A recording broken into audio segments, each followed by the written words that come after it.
وہ ایک بچہ آیا نا اپنی ماں کے لیے لباس لینے کے لیے، اور پہلے وہ گیا اپنے چچا کے پاس، اس کی ماں بیوہ تھی، اس کا لباس پھٹ گیا تھا، اور وہ اپنے چچا کے پاس گیا تو اس نے دتکار دیا۔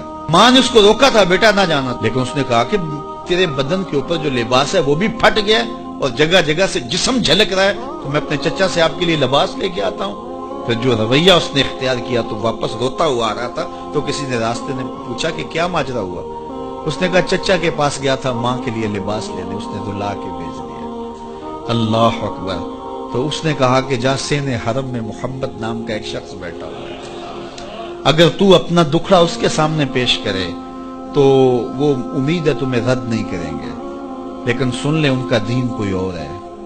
اللہ اکبر۔ اپنے ماں کے پاس آیا تو ماں کو کہا کہ چچا نے رلا کے بھیج دیا، لیکن آپ کی حالت مجھ سے دیکھی نہیں جا رہی۔ بچہ ابھی شعور کی منزلوں میں قدم رکھ رہا تھا، پہلے بہت چھوٹا تھا، اب اس کے اندر ایک جذبات تھے بچے کے اندر۔ تو ماں نے کہا کہ بیٹا نہیں، ان کے پاس نہیں جانا، سنا ہے کہ جو ان سے ملے دین دھرم چھین لیتے ہیں اس کا۔ اللہ اکبر۔ تو حضور علیہ الصلوۃ والسلام کے پاس جانے سے ماں روکنے لگی، لیکن بچے نے کہا کہ امی میں پکا رہوں گا، بتوں کا وفادار رہوں گا، تم اس ٹینشن کو، اس پریشانی کو چھوڑ دو۔ اور حضور کی خدمت میں حاضر ہوا۔ حضور صحن حرم میں چادر اڑے بیٹھے ہوئے تھے، اور جا کے کہنے لگا میں پہلے بات آپ سے کر لیتا ہوں، آپ کا دین میں نے قبول نہیں کرنا۔ حضور مسکرا کے بولے بیٹا بتاؤ کس لیے آئے ہو؟ کہا میری ماں بے لباس ہے، میں آپ سے لباس لینے آیا ہوں۔ حضور نے چادر رحمت اتار کے اس کے کندھوں پہ ڈالا۔ اللہ اکبر۔ وہ واپس آ گیا اور ماں پر حضور کی چادر اڑائی۔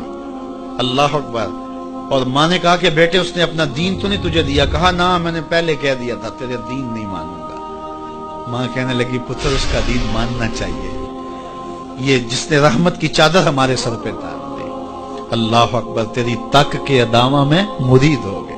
اس بوڑھی عورت کا قصہ بھی آپ نہیں بھول سکتے، جو گھر کا سامان باندھ کے اپنے دروازے پہ بیٹھی ہوئی تھی، اور اس نے سنا تھا مکے میں ایک جادوگر آیا ہے جسے ملتا ہے اس کا دین چھین لیتا ہے، کہیں ایسا نہ ہو کہ کہیں اس سے ملاقات ہو جائے اور وہ دین ہی میرا چھین لے، مجھے شہر چھوڑ دینا چاہیے۔ گھر کے تھڑے کے اوپر سامان باندھ کے بیٹھی ہے، حضور بھی گزرے، اس نے دیکھا تو کہا بھتیجے یہ سامان میرے سر پہ رکھ دے۔ حضور نے سامان اٹھایا، دیکھا تو بوجھل تھا، وزنی تھا، اور بڑھیا کو دیکھا تو کمزور تھی۔ تو کہا کہ بڑھیا اگر چاہو تو جہاں چاہتی ہو، میں خود نہ چھوڑا۔ اس نے کہا اس سے بڑی مہربانی کیا ہوگی؟ حضور نے سامان اٹھایا ہوا ہے اور بڑھیا سے باتیں بھی کرتے جا رہے ہیں۔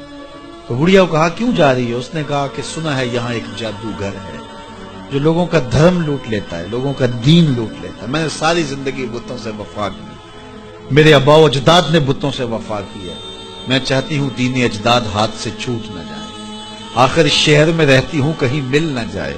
خیر حضور نے کچھ نہیں کہا، اس کا سامان نہیں پھینک دیا کہ ٹھیک ہے تم پھر جاؤ۔ سامان اس کا اٹھایا اور جہاں تک اس نے جانا تھا سامان پہنچایا، سامان سپرد کر کے واپس پلٹنے لگے۔ تو اس نے کہا بچے اپنا نام تو بتا دے، لوگ کہیں گے کہ مکہ چھوڑ آئی ہو تو بتاؤں گی ایک جادوگر کے دکھ سے چھوڑ آئی ہوں، تو وہ کتنا برا بھلا کہیں گے شہر مکہ کو کہ جس مکہ سے لوگ نقل مکانی کرنے پہ مجبور ہو گئے، تو میں انہیں یہ بھی بتاؤں گی کہ جس مکے میں جادوگر رہتا ہے اتنا اچھا نوجوان بھی رہتا ہے، تو تیرا نام لیا کروں گی، تیرے قصیدے پڑھا کروں گی۔ تو حضور علیہ السلام مسکرا پڑے، کہا بڑھیا جس جادوگر سے بھاگ کے آئی ہے وہ تیرے سامنے کھڑا ہے۔ اس نے کہا سچ سے آپ ہی محمد ہیں؟ حضور نے فرمایا نام میرا یہی ہے۔ تو اس نے کہا پھر آپ کا جادو میرے پہ چل گیا ہے۔ اللہ اکبر۔ تیری تک کے ادامہ میں مرید ہو گئے، لوگوں کی خدمت کریں، بوڑھوں کے کام آئیں، دکھیوں کے کام آئیں، مصیبت زدہ کے کام آئیں۔ حضور یتیم ہو کے یتیم پرور تھے، لاچاروں کی مدد کرتے، لوگوں کے گھروں میں پانی بھر کے دے دیتے، اور دکھیوں کے کام آ جاتے اور مصیبت زدوں کے کام آ جاتے۔ تو حضور سے پیار کرنے والوں، امت میں آپس میں حسد نہ پھیلاؤ، بغض نہ کرو، نفرتوں کے پہاڑ کھڑے نہ کرو، ایک دوسرے سے پیار کرو، جڑو، امت وحدہ بنے، اور اپنے ماحول کو، اپنی معاشرت کو ایک خوبصورت معاشرت کا رنگ دو، اور اپنی زندگی کو حضور کے نام کر دو۔